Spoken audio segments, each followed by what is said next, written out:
তোমাদের সাথে আগের ভিডিওতে শেয়ার করেছি আমরা দীঘা বেরিয়ে পড়েছি, আর এখন দাঁড়িয়েছি কোলাঘাটে। লং ট্যুর জার্নি করলে একটু তো মাঝে মাঝে দাঁড়াতেই হয়, কফি তো খেতেই হয়। বাবা বাজে কফি দিয়েছে গো। এটা কফির মানে কিছু বোঝে? তুমি যেখানে সেখানে দাঁড়িয়ে 50 টাকা কফি দিয়ে দাঁড়াতে পারতে, 20 টাকার কফি দিয়ে খেতে বলেছে তোমাকে।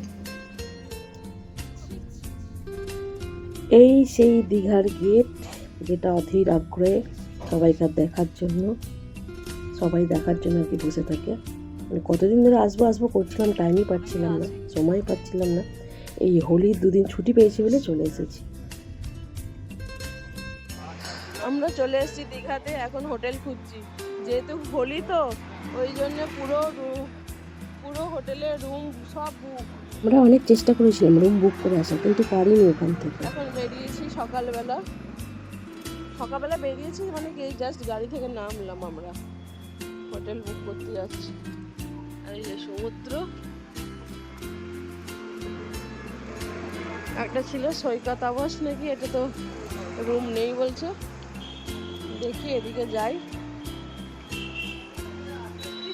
আবহাওয়াটা এত ভালো লাগছে, মনটা একদম জুড়িয়ে গেল আমার। এখন আমরা আছি ওল্ড দীঘাতে, ঘর খুঁজছি, না পেলে আবার নিউ দীঘা যাবো। ভিডিওটা এই অবধি, আস্তে আস্তে তোমাদেরকে সব ভিডিওগুলো আপডেট দেবো, তোমরা একটু পাশে থেকো, লাইক করো।